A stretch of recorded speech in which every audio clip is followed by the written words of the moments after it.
Ram Ram coders, first of all, a very happy new year to all. And then again, we are resuming this series. ठीक है, अभी हम लोग discuss कर रहे हैं डायनेमिक प्रोग्रामिंग। तो मुझे उम्मीद है आप इस वीडियो को देखने के साथ पहले आप हमारे और बाकी के दोनों वीडियो को देख के आए होंगे, और साथ ही साथ आप हमारे डायनेमिक प्रोग्रामिंग के प्लेलिस्ट को भी फॉलो कर रहे हो। ठीक है, तो आज जो हम लोग चीज डिस्कस करेंगे, काउंट नंबर ऑफ वेज, ये बहुत ही फेमस टाइप है। ठीक है, यहाँ पर इन जनरल हम लोग अगर देखें तो हमें क्वेश्चन कुछ इस टाइप का दिया रहेगा, count number of ways to reach a target. ठीक है, एक कुछ टारगेट दिया रहेगा, उसमें आपको रीच करने का नंबर ऑफ वेज निकालना रहेगा। ठीक है, अब वो टारगेट कुछ इंडेक्स हो सकता है, कुछ मतलब नंबर हो सकता है, कुछ सम हो सकता है। ये अलग अलग वे में अलग अलग तरीके से आपसे पूछा जा सकता है। Number of ways to arrange पूछा जा सकता है। ठीक है, ये बहुत ही सिमिलर आपको लगेगा मैथ्स के पीएनसी के कंसेप्ट से। ठीक है, परमुटेशन एंड कॉम्बिनेशन, जहां पर आप अलग अलग वे में परम्यूट करते हो, कॉम्बिनेशंस बनाते हो, अरेंज करते हो। ठीक है, ये बहुत हद तक आपको सिमिलर मिलेगा, और बहुत बार इसके जो क्वेश्चंस होते हैं ये डायरेक्ट डायरेक्ट पीएनसी से भी बन जाते हैं, but mostly in computer science ये डायनेमिक प्रोग्रामिंग का क्वेश्चन है। अब ये इसके किस तरीके के क्वेश्चन आते हैं ये हम further next section of video में देखते हैं। ठीक है, बहुत ही सिंपल क्वेश्चन है, climbing stairs, but this question will teach us a lot of thing. तो यहाँ पर क्या है कि आपको एक एन दिया हुआ है। एन मतलब आपके पास समझ सकते हो कि आपका जो छत है वो एन स्टेप ऊपर है। ठीक है, मतलब आपको एन स्टेप क्लाइंब करना पड़ेगा, तब आप टॉप पे पहुंचोगे। और स्टेयर क्लाइंब करने के लिए आप क्या कर सकते हो, या तो आप वन स्टेप या two step at a time ले सकते हो। ठीक है, तो आपको बताने हैं कि आपके पास अगर एन स्टेप पे छत है, आपका जो टोटल जो आपका टॉप है वो एन स्टेप पे है, तो total number of distinct ways, ठीक है, distinct ways by which we can climb to the top. ठीक है, ये आपको बताना है। तो ये हम लोग देखते हैं किस तरीके से अप्रोच करेंगे। बट यहाँ पर एक जो बहुत इंपॉर्टेंट चीज है जो कि आपको ध्यान में देनी चाहिए, वो ये है कि वन टू, मतलब सबसे पहले आपने वन स्टेप लिया, देन अगेन आपने टू स्टेप लिया। ठीक है, अगर मान लो मेरा जो छत है वो थर्ड फ्लोर पे है, ठीक है, तो सबसे पहले मैंने एक स्टेप लिया, देन मैंने दो स्टेप लिया। ठीक है, एंड एक और तरीका हो सकता है कि पहले मैंने दो स्टेप लिया, देन मैंने एक स्टेप लिया। ठीक है, तो फाइनली अगर आप देखो तो एक में मैं पहले एक स्टेप ले रहा हूँ, फिर अगले में दो स्टेप ले रहा हूँ, दूसरे में मैं क्या कर रहा हूँ, पहले टू स्टेप ले रहा हूँ और फिर वन स्टेप ले रहा हूँ। ठीक है, तो ये आपको देखने में लगेगा कि ये तो इसी का परमुटेशन है। टोटल हमने एक बार वन नंबर ऑफ स्टेप लिया है, एक बार टू नंबर ऑफ स्टेप लिया, दोनों में ही। But these are all different things. ठीक है, फॉर दिस क्वेश्चन सी बहुत सारे क्वेश्चन में ये डिफरेंट नहीं होता, मतलब one two and two one, these are not distinct thing. तो ये अलग टाइप का क्वेश्चन हो जाता है, जो कि आपको क्लियरली ऑब्जर्व करना पड़ेगा, अलग अलग एग्जाम्पल आपको देखने होंगे। ठीक है, तो आपको ये क्लियर होगा, अदरवाइज ये बहुत ही कॉमन मिस्टेक का एक ग्राउंड बन जाता है कि लोग यहाँ पर गलती करते हैं। ठीक है, तो यहाँ पर for this question we are given कि हम लोग इन दोनों को डिफरेंट मानेंगे। ठीक है, तो अब देखते हैं हम लोग किस तरीके से इस क्वेश्चन को अप्रोच करेंगे। तो यहाँ पर आप देख सकते हो, जैसे कि बहुत सिंपल सा, अगर मेरे पास सिर्फ और सिर्फ एक फ्लोर पे एक फ्लोर का घर होता, तो मुझे स्टेप, मतलब जो भी टॉप है पहुंचने का, कितने तरीके हो सकते हैं। तो एक ही तरीका है, सीधा सीधा मैं एक स्टेप ले लूं, और तो मैं टू स्टेप तो यूज भी नहीं कर सकता, एक ही स्टेप में मैं सीधा छत पे पहुंच जाऊंगा। तो एन इक्वल टू वन है, तो नंबर ऑफ वेज क्या हो जाएंगे मेरे, नंबर ऑफ वेज हो जाएंगे मेरे वन। ठीक है, फर्दर आगे बढ़ते हैं। अगर मेरे पास दो स्टेप का टॉप है, ठीक है, दो स्टेप पे मेरे टॉप है, तो नंबर ऑफ वेज कितने हो जाएंगे। तो डायग्रामेटिकली थोड़ा सा मतलब क्लियर नहीं होगा, एक बार नंबर ऑफ वेज डायरेक्टली लिखते हैं। ठीक है, तो वन के लिए वन, टू के लिए कितने तरीके हो सकते हैं, एक तो हो सकता है कि वन के बाद अगेन मैं एक स्टेप ले लूं, और एक हो सकता है कि मैं डायरेक्टली नीचे से दो स्टेप लेके ऊपर चला जाऊं। ठीक है, तो ये तरीके हो सकते हैं number of ways to reach at step two. अब अगर मुझे थर्ड स्टेप पे रीच करना है तो उसके कितने तरीके हो सकते हैं। तो अब तक आपने जो भी देखा, जैसे कि फर्स्ट स्टेप में मुझे पहुंचना था तो मैं डायरेक्ट ग्राउंड फ्लोर से जंप लेके जा सकता हूँ। मुझे टू स्टेप पे जाना था तो डायरेक्टली मैं जंप लेके सेकंड फ्लोर पे जा सकता हूँ। पर थ्री स्टेप डायरेक्टली मैं ग्राउंड से जंप लेके नहीं जा सकता। उसके लिए मुझे क्या करना पड़ेगा, या तो मैं एक स्टेप लूंगा तो मैं सेकंड वाले स्टेप से ऊपर जा सकता हूँ, या तो मैं अगर टू स्टेप लूंगा तो मैं वन वाले से जंप लेके जा सकता हूँ। एक बार में मैं थ्री स्टेप तो ले नहीं सकता। ठीक है, तो ये आपके साथ लिमिटेशंस आया। कि अब आप डायरेक्टली ग्राउंड से, जो कि हम लोग 1 और 2 में जंप कर रहे थे, तो यहाँ पर हम लोग 3 के लिए उस तरीके से काम नहीं कर सकते। बहुत ही सिंपल सी बात है।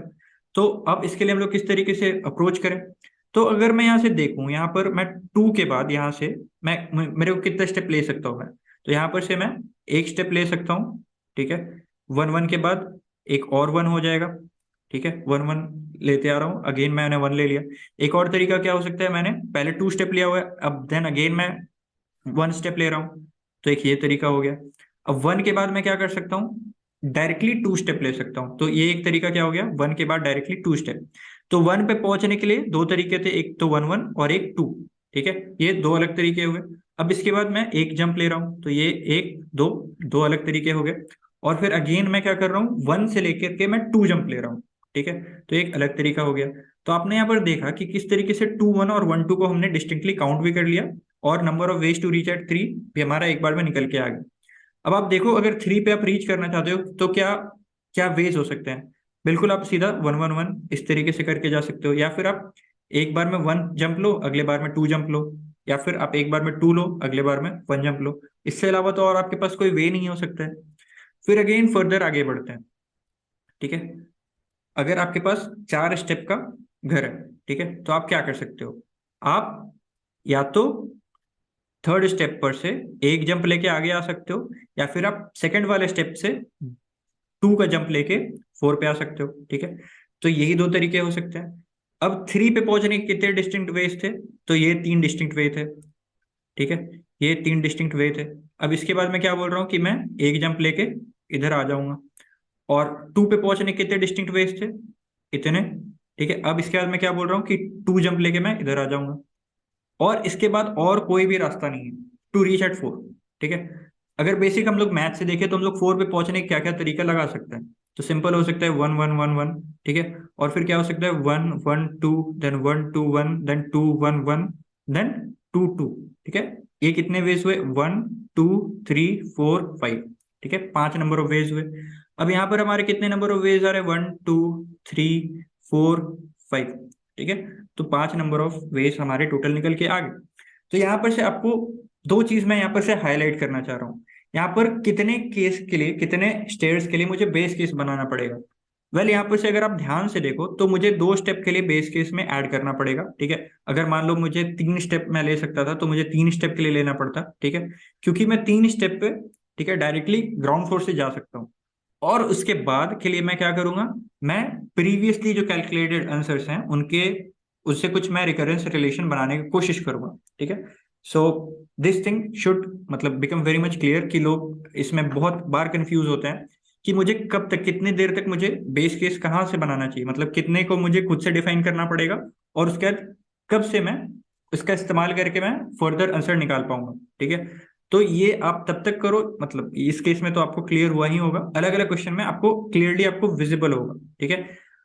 अब एक और भी केस होता है कि जैसे कि हमने पहले भी डिस्कस किया, जहां पर ये 1 2 और 2 1 डिस्टिंक्ट नहीं काउंट होते, ये दोनों सेम काउंट होते हैं। जैसे कि कॉइन चेंज वाला जो प्रॉब्लम है, जो कि मैंने आपको सबसे पहले वीडियो में ही असाइनमेंट दिया था कि आपने देखना है, तो वहां पर हमने साफ मतलब डिस्कस किया था कि किस तरीके से ये क्वेश्चन होता है, ठीक है। यहाँ पर अगर मान लो कि मुझे कोई एक अमाउंट है, से सपोज 5, ठीक है। ये मुझे 5 अमाउंट बनाना है by using coin of denomination 1 2 and 5। तो इसके कितने वेज हो सकते हैं? तो यहाँ पर जो तरीके हैं उसमें आप अगर मान लो 1 1 1 2, ठीक है, एक ये तरीका हो गया। तो दिस इज सेम एज 1 2 1 1, मतलब ये सारे अलग नहीं है। यहाँ पर आपको क्या करना है, यहाँ पर आपको बताना है कि आप कितने कॉइन्स दे रहे हो। तो 1 के डिनोमिनेशन के आप 3 कॉइन दे रहे हो, और 2 के डिनोमिनेशन के आप 1 कॉइन दे रहे हो, ठीक है। ऑर्डर डजेंट मैटर हियर, ठीक है। तो ये चीज आपको क्वेश्चन को पढ़ के ही आपको क्लियर होगा, ठीक है। तो इसलिए क्वेश्चन को पढ़ना बहुत इंपॉर्टेंट है इस तरीके के क्वेश्चन में, कहाँ पर आपके लिए ऑर्डर मैटर कर रहा है, कहाँ पर आपके लिए ऑर्डर मैटर नहीं कर रहा है, और फिर ही आप इस क्वेश्चन को अच्छे से अटेम्प्ट कर पाओगे, जस्टिस कर पाओगे इस क्वेश्चन के लिए, ठीक है। तो यहाँ पर कितने वेज हो सकते हैं? बहुत ही सिंपल सा। अगर मैं 5 अमाउंट बनाना चाहता हूँ, तो एक तो हो सकता है मैं 1 के डिनोमिनेशन के 5 कॉइन ले लूँ। एक तरीका क्या हो सकता है, 1 के डिनोमिनेशन के 3 कॉइन एंड 2 का डिनोमिनेशन का 1 कॉइन ले लूँ, ठीक है। फर्दर क्या हो सकता है, 1 का डिनोमिनेशन का 1 और 2 का 2 कॉइन में ले लूँ। ठीक है, तो ये 3 वेज हो गए। और अच्छा एक 5 का भी कॉइन है, तो एक डायरेक्टली मैं 5 का भी कॉइन ले सकता हूँ। तो इतने नंबर ऑफ वेज हो सकते हैं। अब ये क्वेश्चन को किस तरीके से करना है, कैसे करना है, इसको सॉल्व करने के लिए आई वुड हाईली रिकमेंड कि आप एक बार कॉइन चेंज वाला हमारा वीडियो देख लेना। वहां पर हमने इसको बहुत ही अच्छे से डिस्कस किया है। These two are very basic question, coin change and climbing stairs. But लोग इसको इग्नोर कर देते हैं इन दोनों को, और फिर फर्दर इसमें बार बार कंफ्यूज करते रहते हैं। तो ये दोनों आप एक बार हमारा वीडियो देख लेना, वीडियो आई बटन में भी आ रही होगी, या फिर आप हमारे डीपी वाले प्लेलिस्ट में भी फॉलो कर सकते हो। Coin change I think 2 leet code का प्रॉब्लम है। आप पर्टिकुलरली आप जिस भी प्लेटफॉर्म पे आप करते हो, आप वहां पर एक बार सोच के करना, आपको समझ में आएगा बहुत अच्छे से। ठीक है, अब फर्दर अलग 2D टाइप के क्वेश्चन में चलता है। ठीक है, यहाँ पर भी ये बहुत ही कॉमन तरीका होता है, कॉमन ही क्वेश्चन होता है कि एक रोबोट है जो कि करंटली यहाँ पर लोकेटेड है, उसको यहाँ पर जाना है। ठीक है, तो इसके लिए आपके कितने नंबर ऑफ वेज हो सकते हैं। ठीक है, तो ये आपको बताना है। तो एक और आपको रिस्ट्रिक्शन दिया हुआ है कि आपका रोबोट जो है वो कभी भी डाउन या फिर राइट ही ट्रेवल करेगा। या तो वो डाउन जाएगा या तो वो राइट जाएगा, कभी भी वो अप एंड लेफ्ट नहीं जाएगा। ये दोनों डायरेक्शन आपके फॉरबिडन है, ये दोनों जो डायरेक्शन है वो आपके लिए एक्सेप्टेड है। तो आपको बताना है कि कितने नंबर ऑफ वेज हैं कि आप यहाँ से स्टार्ट करते हुए यहाँ तक पहुंच पाओ। ठीक है, बहुत ही सिंपल है। यहाँ पर भी अगर आप बहुत ही ध्यान से सोचो, अगर मान लो मेरे पास सिर्फ और सिर्फ एक रो ही होता, मतलब 1 into n टाइप का मेरा कुछ होता, अगर मेरा जो भी ग्रिड है वो कुछ इस टाइप का होता, तो मेरे कितने यूनिक पाथ होते। ठीक है, मैं यहाँ पर क्या कर सकता हूँ, सिर्फ और सिर्फ राइट और राइट और राइट ही चल सकता हूँ, और तो कोई तरीका हो नहीं सकता, सिर्फ और सिर्फ मैं राइट चलते जाऊंगा। ठीक है, तो there is only one way. अगर मान लो सेम वे में अगर मैं देखूं कि अगर मेरा कुछ इस टाइप का होता, m into 1, ठीक है, मतलब एक कॉलम है और बहुत सारे रोज है मेरे पास, तो इस पे पहुंचने के लिए मेरे पास क्या क्या तरीके हो सकते हैं। ठीक है, मैं डायरेक्टली यहाँ से डाउन जा सकता हूँ, डाउन जा सकता हूँ, यहाँ पर से भी डाउन ही जा सकता हूँ, डाउन डाउन डाउन, मतलब सिर्फ और सिर्फ एक ही रास्ता है। आप शुरुआत से लेकर के सीधा सीधा आप डाउन डाउन डाउन डाउन ही करते जाओ। क्योंकि अगर मान लो आपके पास और भी रोज है, ठीक है, और भी सॉरी आपके पास कॉलम्स है, एक बार आप राइट चले गए तो फिर वापस आप तो लेफ्ट पे आ नहीं सकते। तो एक बार आप राइट पे चले गए तो आप वापस नहीं आ सकते। तो जहां पर भी आपको पहुंचना है, सीधा सीधा आप जहां पे हो स्टार्टिंग पोजीशन से, आप सीधा सीधा डाउन डाउन डाउन इस तरीके से आप उतरते जाओगे, तो ये आप पहुंच पाओगे अपने डेस्टिनेशन पे, अदरवाइज आप नहीं पहुंच पाओगे। ठीक है, तो ये एक कंस्ट्रेंट हुआ, ये एक बेस कंडीशन हुआ जो आपको दिखना चाहिए। अब यहाँ पर मुझे पता चल गया कि अगर मैं सिर्फ और सिर्फ एक रो पे होता तो मेरे पास पहुंचने का तरीका था 1। ठीक है, अगर मैं सिर्फ और सिर्फ एक रो का होता मेरा ये ग्रिड, तो मेरे पास इस पूरे के पूरे रो में पहुंचने का एक ही तरीका है। क्योंकि अगर मान लो मैं एक बार स्टेप डाउन कर जाता हूँ तो मैं स्टेप अप तो कर नहीं पाऊंगा। ठीक है, तो सिर्फ यहाँ पर पहुंचने का एक ही मात्र तरीका हुआ। अगर मान लो सिर्फ और सिर्फ मेरे पास एक कॉलम होता, तो इसके भी पहुंचने का कितना तरीका हो सकता है, सिर्फ और सिर्फ 1। क्योंकि एक बार मैं अगर आगे चला गया, राइट में चला गया, तो फिर तो मैं लेफ्ट में आ नहीं सकता। ठीक है, तो अगेन इसके लिए भी एक ही रास्ता हो सकता है। अब यहाँ पर पहुंचने के लिए मेरे पास कितने रास्ते हो सकते हैं। तो सबसे पहले अगर आप यहाँ पर पहुंचोगे तो आप डायरेक्टली तो पहुंच नहीं सकते, या तो आप यहाँ से डाउन जाके आ सकते हो, या तो फिर आप यहाँ से राइट जाके आ सकते हो, और तो कोई रास्ता है नहीं। तो यहाँ पर पहुंचने का जो रास्ता है वो क्या हो जाएगा, इस पे पहुंचने का जितना भी रास्ता है प्लस इस पे पहुंचने का जितना भी रास्ता है, इन दोनों को हम लोग ऐड कर देंगे, तो ये हो जाएगा 2। वेल हम देखें यहाँ पर पहुंचने का दो रास्ता है भी या नहीं। ठीक है, एक बार देखते हैं। तो यहाँ पर पहुंचने के लिए हम लोग क्या कर सकते हैं, एक तो हम लोग कर सकते हैं पहले डाउन जाएं, ठीक है, फिर राइट जाएं। और एक तरीका क्या हो सकता है, पहले हम लोग राइट जाएं फिर डाउन जाएं। ठीक है, तो दो तरीके तो हैं। अब यहाँ पर फर्दर आते हैं हम लोग। ठीक है, यहाँ पर हम लोग पहुंचने के लिए क्या कर सकते हैं, या तो हम लोग इधर से डाउन जा सकते हैं या फिर इधर से हम लोग राइट जा सकते हैं।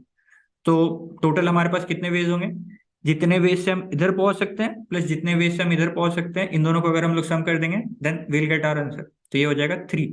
ठीक है, देखिए यहाँ पर पहुंचने के लिए हमारे पास 3 वेज हैं भी या नहीं।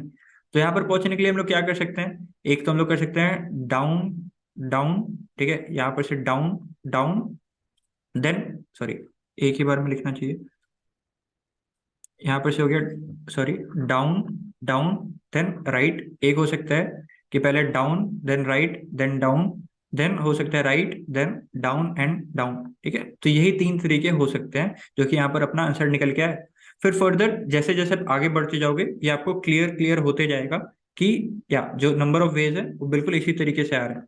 अब इसको आप किस तरीके से सोचोगे, अगेन यहाँ पर आपको बेस के सोचना पड़ेगा कि अगर सिर्फ और सिर्फ मेरे पास एक रो होता तो क्या होता, सिर्फ और सिर्फ मेरे पास एक कॉलम होता तो क्या होता। ठीक है, उसके बाद अगर आप इस कॉलम पे जाना चाहते हो, क्योंकि ये रिस्ट्रिक्शन मूवमेंट है, ठीक है, रिस्ट्रिक्टेड मूवमेंट है, तो अगर आप यहाँ पर पहुंचना चाहते हो तो आप रिस्ट्रिक्टेड पाथ से जा सकते हो।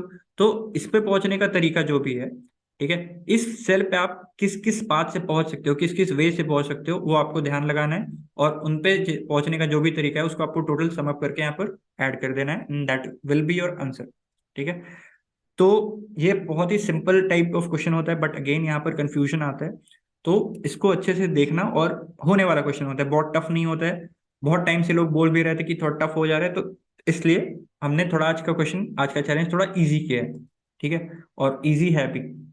और पहले क्वेश्चन के लिए अगर हम लोग सीडो कोड देखें तो बिल्कुल सिंपल सा है, आई इक्वल टू 1 और 2 के लिए आपको मतलब बेस केस डिफाइन करना पड़ेगा, और बाकी सारे के लिए आप क्या कर सकते हो, सीधा सीधा ऐड करके रिटर्न कर सकते हो। ठीक है, और यहाँ पर सिंपल सा आप i-1j मतलब यहाँ से, ठीक है सॉरी i-1, अगर आप इस सेल पे जाना चाहते हो तो आप इस सेल से आ सकते हो, या फिर आप i-1 सेल से जा सकते हो, या फिर आप j-1 सेल से जा सकते हो। तो इन दोनों पे पहुंचने का जो भी तरीका है, इन दोनों को आप ऐड करके यहाँ पर रिटर्न कर सकते हो। तो दैट्स इट, इतना ज्ञान आज के लिए इनफ है। अब next part of the video पे जाने से पहले I would highly recommend you कि डिस्क्रिप्शन बॉक्स में आपके लिए एक बहुत ही अच्छा क्वेश्चन दिया हुआ है। ठीक है, पहले हमने इजी क्वेश्चन डिस्कस किया, देन मीडियम क्वेश्चन डिस्कस किया, देन एक हार्ड क्वेश्चन है, बट बिलीव मी ये हार्ड नहीं होता, इस टाइप के क्वेश्चन हार्ड नहीं होते। आपको पीएनसी से बचपन में डर लगता था, इसलिए आप इस तरीके के क्वेश्चन को हार्ड मान लेते हो। This type of question are not very hard, not at all hard. ठीक है, बहुत आराम से अभी जो वीडियो में डिस्कशन हुआ है उसको ध्यान में रखो और उस क्वेश्चन को अटेम्प्ट करने की कोशिश करो। आई थॉरोली बिलीव कि आप उस क्वेश्चन को आराम से बना दोगे। ठीक है, तो इस क्वेश्चन का अटेम्प्ट करने के बाद मिलता है next section of the video में। तो मुझे उम्मीद है आपने इस क्वेश्चन को काफी अच्छे से पढ़ लिया होगा, तभी आप इसके एक्सप्लेनेशन पे आ रहे हो, तभी आपको ये क्वेश्चन अच्छे से समझ में आएगा। ठीक है, तो जल्दी जल्दी से देखते हैं क्वेश्चन में है क्या। आपको स्टेप नंबर ऑफ स्टेप्स दिए हुए हैं और आपको एक एरे लेंथ दिया हुआ है। आप इनिशियली 0th इंडेक्स पे हो, आप फाइनली भी 0th इंडेक्स पे रहना चाहते हो after taking S number of steps. ठीक है, और आपको बताने कि ऐसे करने के कितने यूनिक वेज हैं। एक स्टेप पे आप क्या कर सकते हो, या तो आप लेफ्ट जा सकते हो, या आप राइट जा सकते हो, या फिर उसी पर्टिकुलर इंडेक्स पे स्टे कर सकते हो। और इस दौरान आप कभी भी पॉइंटर आपका जो भी है वो एरे के इंडेक्स से आउट ऑफ बाउंड नहीं जाना चाहिए। तो this should be very much clear. अब आपको बताने ऐसे करने के कितने यूनिक वेज हैं। तो एक बार एक एग्जाम्पल भी देख लेते हैं। जैसे कि इनिशियली मेरे पास स्टेप्स का वैल्यू दिया हुआ है 3, मतलब मेरे पास 3 स्टेप है, और एरे का लेंथ दिया हुआ है 2, मतलब मेरे पास 2 इंडेक्स है 0 एंड 1। ठीक है, तो अब इसको हम लोग पहुंचेंगे कैसे। ठीक है, आफ्टर 3 नंबर ऑफ स्टेप्स मैं 0th इंडेक्स पे रहना चाहता हूँ, तो एक तरीका हो गया कि मैं तीनों जो स्टेप लूँ मैं वहां पर स्टे कर जाने का ऑप्शन चुनूं। तो एक ये तरीका हो गया। एक और क्या तरीका हो गया कि पहले मैं राइट पे जाऊं, फिर मैं लेफ्ट पे आऊं, फिर मैं 0th वाले पे स्टे कर जाऊं। और क्या हो सकता है, पहले मैं लेफ्ट तो नहीं जा सकता, ये वेरी मच क्लियर होगा आपको कि लेफ्ट में मैं इनिशियली नहीं जा सकता, क्योंकि मैं इनिशियली 0 इंडेक्स पे हूं। अगर इधर से मैं लेफ्ट पे जाऊंगा तो this will go out of bound. तो मैं क्या कर सकता हूँ, पहले मैं राइट पे ही जाना पड़ेगा, मेरा मजबूरी है। फिर मैं वहां पर से स्टे कर सकता हूँ, फिर मैं लेफ्ट पे आ सकता हूँ, या फिर इनिशियली मैं स्टे कर जाऊँ, देन मैं राइट पे जाऊँ, देन मैं लेफ्ट पे आऊँ। तो ये डिस्टिंक्ट नंबर ऑफ वेज हुए आपके। तो कितने हुए पॉसिबल वेज, ये हुए 4। तो आपको आई होप कि थोड़ा बहुत इस क्लाइंबिंग स्टेयर्स वाले प्रॉब्लम से इसमें रिलेशन आ रहा होगा। अगर नहीं आ रहा है तो थोड़ा सा यहाँ पर पॉज करो, अगेन आई वुड से आ रहा है, थोड़ा बहुत तो रिलेशन आ रहा है। ठीक है, नहीं आ रहा है तो I would hint you again. यहाँ पर से सपोज मैं ith इंडेक्स पे जाना चाहता हूँ आफ्टर से s नंबर ऑफ स्टेप्स। ठीक है, ith इंडेक्स पे मैं जाना चाहता हूँ after s number of steps. तो इसके लिए क्या क्या तरीका हो सकता है। तो यहाँ पर we are very much clear कि या तो मैं i-1th इंडेक्स पे हूँ, मतलब मैं इसके लेफ्ट पे हूँ, और वहां से मैं डिसीजन लूँ कि मैं राइट पे चला जाऊँ अगले स्टेप पे। ठीक है, और एक क्या तरीका हो सकता है कि मैं i+1th इंडेक्स पे था पिछले स्टेप में, और अभी मैं डिसीजन लेता हूँ कि मैं एक स्टेप बैक जाऊंगा। एक और तरीका क्या हो सकता है कि मैं इसी इंडेक्स पे था और मैं इसी इंडेक्स पे स्टे करने की कोशिश करता हूँ। तो मुझे क्या जानकारी चाहिए कि मैं आई माइनस वनथ इंडेक्स पे, एस माइनस वनथ स्टेप पे मैं आई माइनस वनथ इंडेक्स पे कितने वे से था, आई प्लस वनथ इंडेक्स पे मैं एस माइनस वनथ स्टेप पे मैं कितने वे से था। ठीक है, एट द सेम टाइम यहाँ पर भी वही आ जाएगा। और फाइनली इन तीनों पे रहने का जो भी मेरा तरीका है, नंबर ऑफ वेज है, finally they all will add up. तो मुझे ये पता चल जाएगा कि मैं ith स्टेप पे, ith इंडेक्स पे मैं एसथ स्टेप पे कितने वे से पहुंच सकता हूँ। क्योंकि यही मेरे पास तीन ऑप्शंस है कि मैं इनिशियली भी मैं ith इंडेक्स पे था, एस माइनस वन स्टेप पे, और इस स्टेप पे मैंने ऑप्शन लिया कि मैं रुक जा रहा हूँ। फिर एक और क्या था कि मैं लेफ्ट वाले इंडेक्स पे था, एस माइनस वन स्टेप पे, और अभी मैं एक स्टेप राइट लेके आया। और क्या ऑप्शन हो सकता है कि मैं राइट वाले पे था, अभी मैंने लेफ्ट लेके यहाँ पर मैं इस इंडेक्स पे है। ठीक है, तो ये यहाँ पर मुझे यही तीन रास्ता हो सकता है। जैसे क्लाइंबिंग स्टेज में हमने देखा था हमें दो ही रास्ते हो रहे थे, यहाँ पर हमारे पास तीन रास्ते हैं। ठीक है, और यहाँ पर एक चीज और आपको ध्यान देने वाली है कि यहाँ पर हमारा जो आंसर है वो दो स्टेट पे डिपेंड कर रहा है। एक तो किस इंडेक्स पे मैं हूं, ठीक है, एक किस इंडेक्स पे मैं था, और दूसरा किस स्टेप पे मैं था। तो ये मेरे पास दो वेरिएबल निकल के आ रहे हैं जिसपे मेरा डीपी स्टेट डिपेंड कर रहा है। तो this will give us 2D DP. ठीक है, अब 2D डीपी कुछ इस टाइप से ही होने वाला है। अब बेस केस कैसे सोचा जाए? तो बेस केस जब भी मुझे 2D डीपी का सोचना होता है तो व्हाट आई यूजुअली प्रेफर कि मैं या तो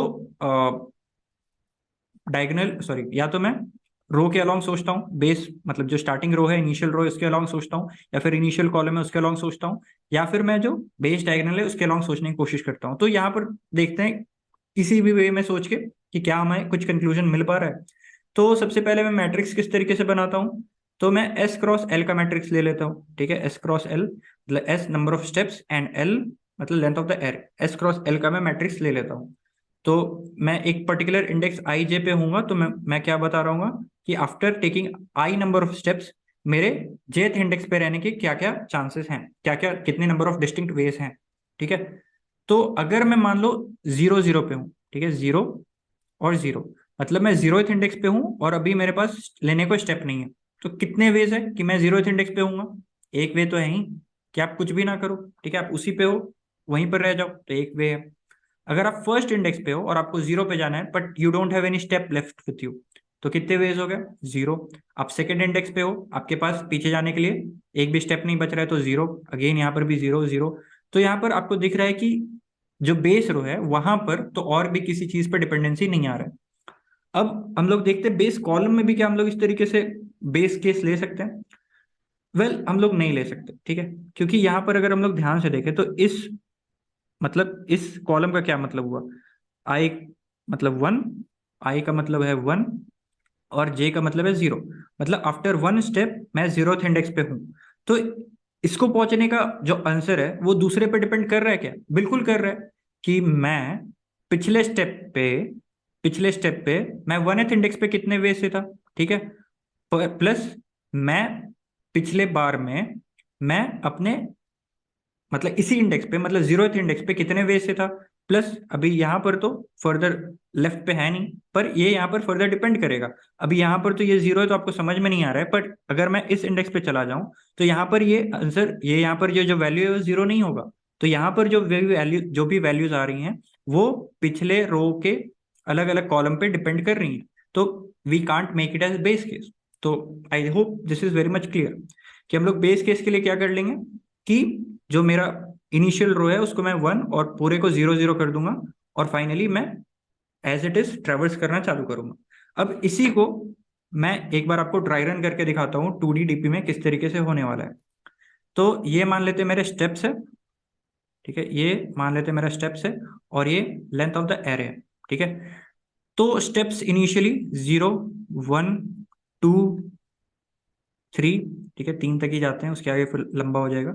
एंड लेंथ 0 1 2, और ये 2 मतलब लेंथ 2 है, पर हम लोग इंडेक्स 2 तक नहीं जाएंगे, हम लोग इंडेक्स 1 तक ही जाएंगे, तो ये आपको ध्यान देना होगा। ठीक है, ये 2 इसलिए मैंने किया है कि मेरा यहाँ पर से पैडिंग आ जाएगा, जब मैं राइट पे चेक करूंगा तो मुझे अ, आगे फर्दर मुझे आउट ऑफ द बाउंड जाने का टेंशन नहीं होगा। इसको मैं इनिशियलाइज कर दूंगा 0 से।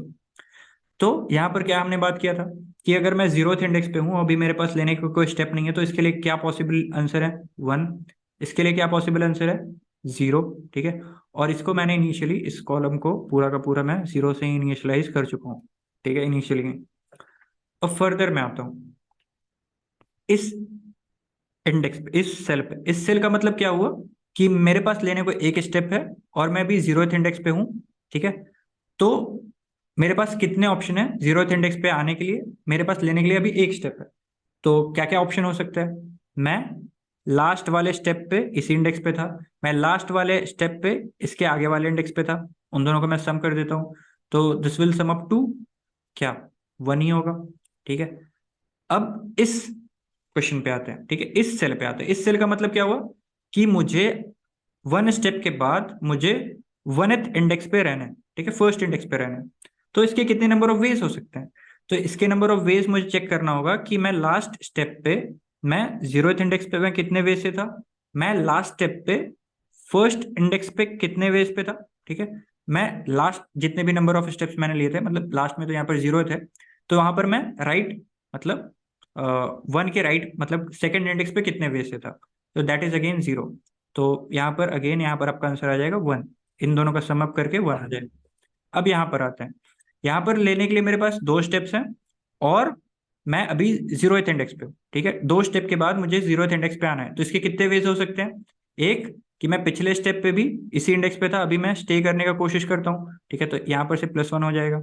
और एक, मैं लास्ट स्टेप पे इसके राइट वाले इंडेक्स पे था, तो एक इसका भी वे प्लस हो जाएगा, तो ये टोटल हो जाएगा 2। अब यहाँ पर भी अगेन मैं आता हूँ, तो इसका मतलब क्या हो गया कि मैं यहाँ पर लेफ्ट से भी आ सकता हूँ, राइट से भी आ सकता हूँ, और उसी स्टेप पे मैं रुक भी सकता हूँ, तो ये हो गया 2। ठीक है, अगेन यहाँ पर भी मैं देखूंगा तो इसी तरीके से आएगा। ठीक है, तो ये हो जाएगा 4। इधर भी सेम वे में आ जाएगा 4। ठीक है, तो ये हो गया आपका पूरा का पूरा 2D टीपी जो होगा आपका कुछ इस तरीके से भरेगा। तो यहाँ पर अगर आपको समझने में दिक्कत हुआ है, तो इसका मतलब कि आपने जो बेसिक कंसेप्ट हमने डिस्कस किया था उसको आपने स्किप किया है। तो you should not do that. जो भी हम लोग क्वेश्चन डिस्कस कर रहे हैं यहाँ पर, वो बहुत ही सोच विचार करने के बाद हम लोग डिस्कस कर रहे हैं, तो every question has a value. तो अगेन मैं बोलूंगा कि आप जो first part of the video में जहाँ पर हमने क्लाइंबिंग स्टेयर और नंबर ऑफ वेज, ठीक है, वो डिस्कस किया था, वहां पर आप चले जाओ। और अगर आपको ये समझ में आ गया अभी भी, तो I would highly highly recommend you कि आप इसका कोड खुद से करने की कोशिश करो, आपसे हो जाएगा। ठीक है, next part of the video में विल डिस्कस द कोड। तो अब आ जाते हैं कोड एक्सप्लेनेशन पार्ट पे, और एक छोटा सा ऑप्टिमाइजेशन भी है जो कि आई होप कि आपने खुद भी गेस कर लिया होगा। अब यहाँ पर क्या है कि अगर मान लो मेरे पास 50 नंबर ऑफ स्टेप्स लेने के ऑप्शन है, और मेरे पास एरे जो है वो 1000 लेंथ का है, तो मैं कभी भी 999 वाला जो इंडेक्स है उस पर तो मैं पहुंच नहीं पाऊंगा। मैं ज्यादा से ज्यादा कितने इंडेक्स पे पहुंच सकता हूँ? मैं ज्यादा से ज्यादा 0 से स्टार्ट करता हुआ मैं पहुंच सकता हूँ 24th इंडेक्स पे। ठीक है, क्यों? मतलब मैं 50 पे भी जा सकता हूँ, पर मैं 50 पे अगर चला जाऊंगा तो फिर मैं वापस 0 पे तो आ नहीं सकता। ज्यादा से ज्यादा चांस क्या है? मैं 0 से 24 तक, मतलब 25 बार मैं राइट चला जाऊं और 25 बार मैं लेफ्ट चला जाऊं। ठीक है, ये फारदेस्ट एक्सट्रीम में जा सकता हूँ टू रिटर्न टू 0। इससे ज्यादा तो मैं नंबर ऑफ स्टेप्स ले नहीं सकता। और ये चीज जैसे आप ऑप्टिमाइज करोगे तो आपका कोड एक्सेप्टेड हो जाएगा, जो कि पहले एक्सेप्ट हो जा रहा था, बट फर्दर दे हैव मतलब अपडेटेड द कंस्ट्रेंट्स, जिसके बाद ये आपको कंस्ट्रेंट और तो ये आपको एक छोटा सा ऑप्टिमाइजेशन और ऐड करना पड़ेगा। तो ये चीज अगर आपने ऐड कर दिया है तो फर्दर इस क्वेश्चन में कुछ है ही नहीं। यहाँ पर सबसे पहले मैंने एक 2D इनिशियलाइज कर दिया एस क्रॉस एल लेंथ का। ठीक है, एस क्रॉस एल लेंथ का, और एल भी मैंने अगेन फर्दर मॉडिफाई कर दिया है, क्योंकि फर्दर एल का कंस्ट्रेंट आपका कुछ ज्यादा हाई दिया हुआ था, उतना आप दूर जा नहीं सकते, आपका नंबर ऑफ स्टेप्स बस 500 है। तो आप ज्यादा से ज्यादा 250th इंडेक्स तक जा सकते हो, उससे ज्यादा तो आप आगे जा नहीं सकते। ठीक है, तो वही चीज हमने कर लिया। और इनिशियली हमने क्या बात किया था कि जो ये इनिशियल जो 0th रो और 0th कॉलम वाला जो सेल है उसको हम लोग को 1 फिल करना है, एंड बाकी जो भी सारे होंगे उसके हेल्प से होंगे। ठीक है, तो इसको हमने 1 फिल किया और बाकी सारे को 0, और फर्दर जो भी है उसको हम लोग फर्दर एड ऑन करते चलेंगे। ठीक है, तो ये एक कंडीशन हो गया। और एक, अगर हम लोग 0th इंडेक्स पे भी नहीं है, ठीक है, अगर 0th इंडेक्स पे होंगे तो लेफ्ट से हम लोग नहीं आ सकते। अगर हम लोग किसी भी इंडेक्स पे एक्सेप्ट 0th इंडेक्स, तो हम लोग वहां पर लेफ्ट वाले तरीके से भी आ सकते हैं, तो वो हम लोग ऐड करते चलेंगे। And finally after taking S number of steps, मैं जीरो इंडेक्स पे कितने वेज पे हूँ, ये मेरा DP of S comma zero पे आ जाएगा, तो आई विल रिटर्न दैट। तो मुझे उम्मीद है आपको ये समझ में आ गया होगा। अगर इसके बाद भी आपको कोई डाउट है तो आप कमेंट सेक्शन पे आ सकते हैं, या फिर आप जुड़ सकते हैं हमारे सोशल मीडिया पेजेस कैंडल से, जिनका लिंक डिस्क्रिप्शन बॉक्स में दिया हुआ है। That's it for now, thank you.